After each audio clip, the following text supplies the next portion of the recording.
법원이 불꽃자구의 손을 들어줬고 장시원 PD가 축하 연회를 열었다는 이야기는 사실과 다릅니다. 2026년 7월, 현재 확인된 가장 중요한 법원 판단은 불꽃야구의 승리가 아니라 제작과 유통을 제한한 기존 가처분 결정의 유지입니다. 서울중앙지방법원 제60 민사부는 2026년 4월 3일 스튜디오C 1이 제기한 가처분 이의 신청을 기각했습니다. 따라서 이것을 최강야구와 불꽃야구 소송의 최종 판결이라고 부르는 것은 정확하지 않습니다. 저작권 침해와 부정경쟁 행위 여부를 다투는 본안 소송은 별도로 진행되고 있기 때문입니다. 하지만 더 놀라운 장면은 법원 결정 뒤에 나왔습니다. 불꽃야구는 멈추지 않았습니다. 스튜디오C 1은 불꽃야구 2 제작을 이어갔고 2026년 4월 19일 오후 2시 서울 고척 스카이돔에서 연천 미라클을 상대로 시즌 첫 직관 경기를 예고했습니다. 법원에서 불리한 결정을 받은 제작사가 곧바로 다음 시즌과 대형 경기장을 선택한 것입니다. 이것이 이번 사건의 핵심입니다. 법적 위험은 커졌지만 팬과 선수단과 현장 흥행을 기반으로 한 콘텐츠의 생명력은 아직 꺼지지 않았습니다. 분쟁의 출발점은 2022년으로 거슬러 올라갑니다. 최강야구는 은퇴한 프로야구 선수들이 다시 팀을 꾸려 고교와 대학과 독립야구단을 상대하는 형식으로 출발했습니다.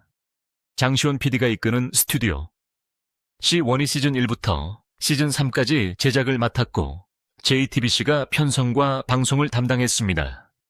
김성근 감독과 이대호와 박용택과 정근우와 유희관과 더스틴 니퍼트 같은 인물들이 프로그램의 중심에 섰습니다.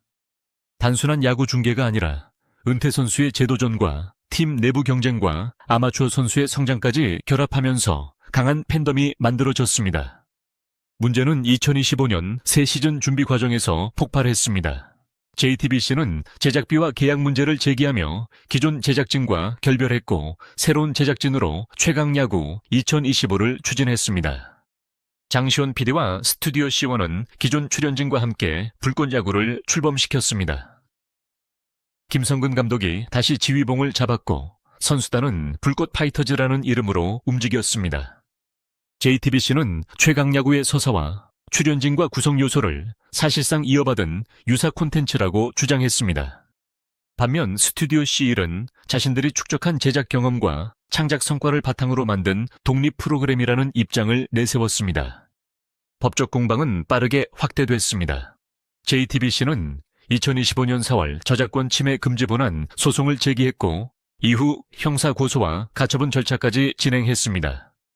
2025년 6월에는 불꽃야구 일부 영상이 유튜브에서 비공개 또는 삭제 처리되면서 팬들의 혼란이 커졌습니다. 같은 해 10월 법원은 영상 삭제 등을 포함한 화해 권고 결정을 내렸지만 양측 모두 이의를 제기했습니다. 결국 서울중앙지법은 2025년 12월 불꽃야구 제작과 전송이 부정경쟁 행위에 해당할 수 있다고 판단해 가처분 신청을 일부 받아들였습니다. 재판부가 주목한 것은 단순히 야구 예능이라는 아이디어가 아니었습니다. 최강야구 출연진과 팀 구조와 경기 서사와 후속 시즌을 연상시키는 요소들이 결합돼 JTBC가 투자해 만든 성과를 무단으로 이용했는지가 핵심이었습니다. 법원은 불꽃야구 전 회차와 해당 명칭을 사용한 영상물뿐 아니라 불꽃 파이터즈 선수단이 등장하는 관련 영상의 제작과 유통까지 제한하는 취지의 결정을 내렸습니다. 스튜디오 C1은 이에 불복해 이의 신청을 냈지만 2026년 4월 3일 기각됐습니다. 여기서 반드시 구분해야 할 부분이 있습니다. 가처분은 분쟁이 끝날 때까지 피해가 커지는 것을 막기 위한 임시적 판단입니다. 본안 판결처럼 모든 사실관계와 손해배상 책임을 최종 확정한 것은 아닙니다.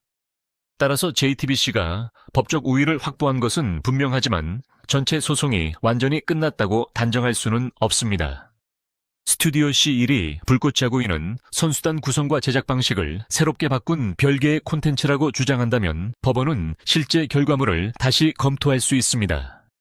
반대로 기존 출연진과 서사와 구조가 계속 유지된다면 JTBC는 추가 가처분과 손해배상 청구를 강화할 가능성이 큽니다. 그런데도 방송업계가 불꽃야구의 사업성을 주목하는 이유는 숫자로 확인됩니다.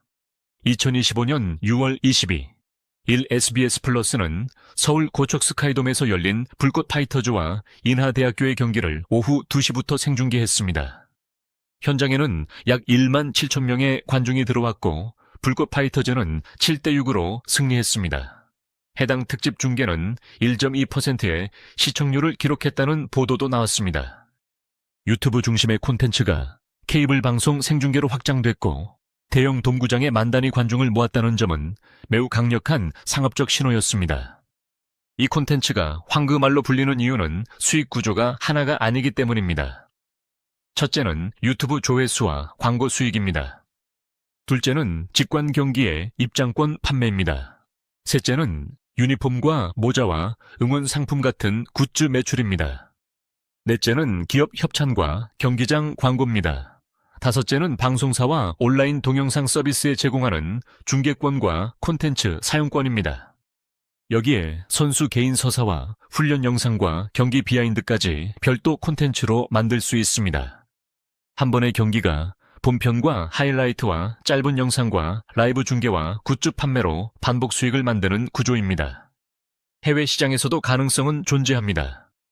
일본과 대만과 미국처럼 야구 팬층이 두꺼운 지역에서는 은퇴한 스타 선수와 아마추어 팀의 대결이라는 기본 구조를 이해하기 쉽습니다. 현지의 전설적인 선수와 고교나 대학팀을 결합하면 포맷 수출도 가능합니다. 다만 국내외 모든 방송사가 이미 불꽃야구를 원한다고 말할 근거는 없습니다. 현재까지 확실하게 확인된 방송 확장 사례는 SBS 플러스의 2025년 6월 생중계입니다. 해외 방송사와의 장기 계약이나 포맷 수출이 공식 발표된 사실도 확인되지 않았습니다. 황금알이라는 표현은 현재의 확정 수익보다 앞으로의 잠재력을 뜻한다고 보는 것이 정확합니다. 장시원 PD의 축하 연회 역시 사실로 확인된 공식 보도는 없습니다. 법정에서 최종 승리한 뒤 성대한 파티를 열었다는 식으로 말한다면 사실을 왜곡하게 됩니다. 오히려 지금 장시원 PD가 마주한 상황은 축하보다 압박에 가깝습니다. 제작을 계속하면 팬덤과 현장 수익을 지킬 수 있지만 법원의 금지 취지를 위반했다는 추가 공격을 받을 수 있습니다. 제작을 멈추면 법적 위험은 줄어들지만 선수단과 팬덤과 브랜드의 열기가 빠르게 식을 수 있습니다. 어느 쪽을 선택해도 큰 대가가 따르는 승부입니다. 불꽃야구인은 2026년에도 실제로 움직였습니다. 제작진은 선수 공개 모집과 직관 일정을 알렸고 고척 스카이돔에서 경기를 진행했습니다.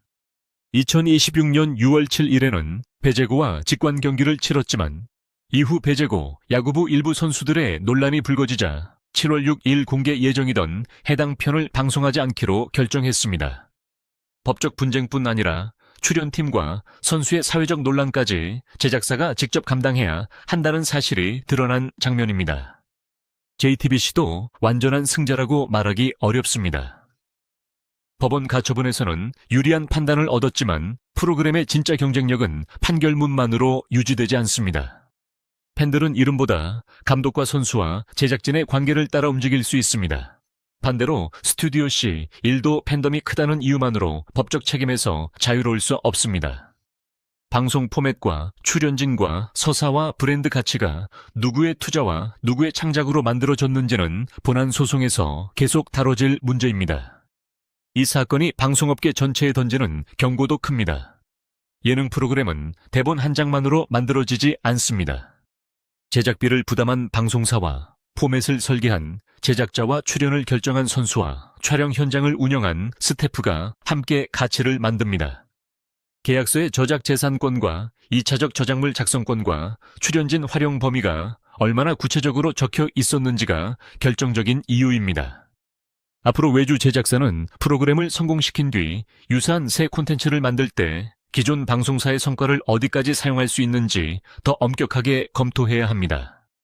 방송사 역시 투자했다는 이유만으로 제작자의 창작 기여를 모두 자신의 것으로 볼 수 있는지 설명해야 합니다. 불꽃야구의 팬덤이 강한 이유도 여기에서 나옵니다. 팬들은 단순히 경기 결과만 보지 않았습니다. 김성근 감독의 냉정한 선수, 기용과 이대호의 책임감과 박용택의 리더십과 유희관의 경기 운영과 리포트의 재도전을 하나의 긴 이야기로 소비했습니다. 이런 관계성과 기억은 프로그램 이름이 바뀐다고 즉시 사라지지 않습니다. JTBC가 최강야구라는 상표와 방송 자산을 보유하더라도 기존 팬의 감정까지 독점할 수는 없습니다. 반대로 장시원 PD가 기존 멤버들과 함께한다는 이유만으로 과거 시즌의 모든 성과를 자유롭게 이어갈 권리가 자동으로 생기는 것도 아닙니다. 향후 가능한 시나리오는 세 가지입니다. 첫째는 본안 소송에서 JTBC의 주장이 폭넓게 인정돼 불꽃야구의 제작과 유통이 장기간 제한되는 경우입니다. 이 경우 스튜디오 C1은 프로그램 이름과 팀 구성과 연출 방식까지 크게 바꿔야 할 수 있습니다.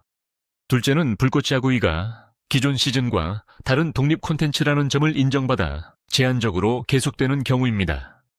셋째는 양측이 손해배상과 영상 활용 범위와 선수단 운영 문제를 놓고 합의하는 경우입니다. 어느 시나리오든 팬들이 원하는 것은 끝없는 법정 공방이 아니라 좋은 야구 콘텐츠의 지속입니다. 장시원 PD에게 가장 현실적인 축하 연회는 화려한 파티가 아닐 수 있습니다.